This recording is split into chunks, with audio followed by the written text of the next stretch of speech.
how's this for a commercial? So this is my workflow as I'm working on the Van Epps duet, aka the Dick Bernstein Ramble.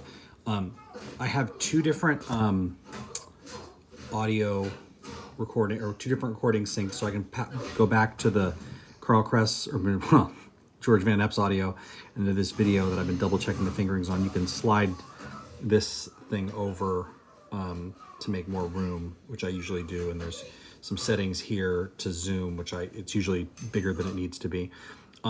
But what I was saying is you basically import the audio and then you've got this line of the waveform.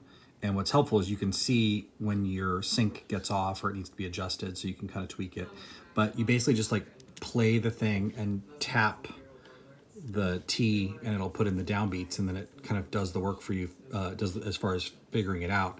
And then it'll superimpose up here the notation that you've added, just so you can kind of double check that it lines up, because sometimes maybe something lands on one and really it's landing on the and before that, and so you can kind of see that in the waveform. And then, like I said, down here is the speed, so I usually run it at half speed just to really go slowly, and then when I'm actually learning how to play it, I'll sit there at 50, then 60, then 70, then 80, then 90, etc., until I actually get it up to tempo. And then this button is the looper button, and it starts with whatever bar, this one right here, for example. And so like what I'll do is, say I'm trying to hear this chord, which is a real bitch, to be perfectly honest. It really was hard.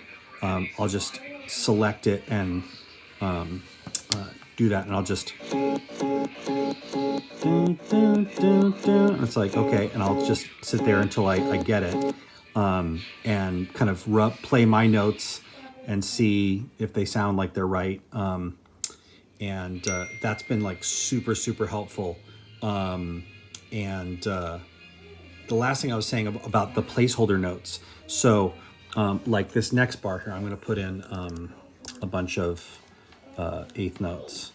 And so when I'm going through and learning the next bar, I've already got sort of a skeleton frame. So like if I hear da da da da da da da, like it'll bounce the ball along with it, and so like I'll hear eighth, triplet, and so it's all synced, which is really makes it a lot easier for me.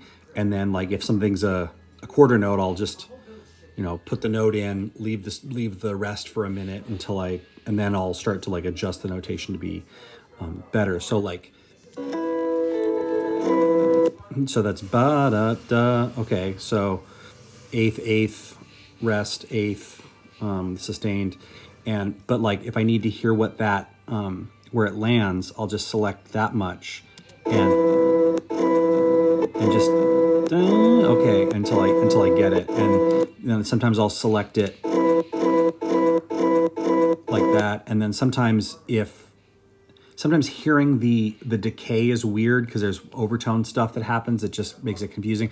I'll speed it back up so I get ding, ding, ding, ding, ding, and that way it like works. Anyway, the only reason I bring this up with your zero free time is because it really, really did like make this all possible. And if I'd had this 20 years ago, I'd be a much better guitar player. So if it can do for me what it's done if it can do half as much for you as it's done for me, if it can do a quarter as much as it's done for me, for you, you'll be real happy. But again, I know you have no free time, but when you find it, this might be useful. So cheers, dude.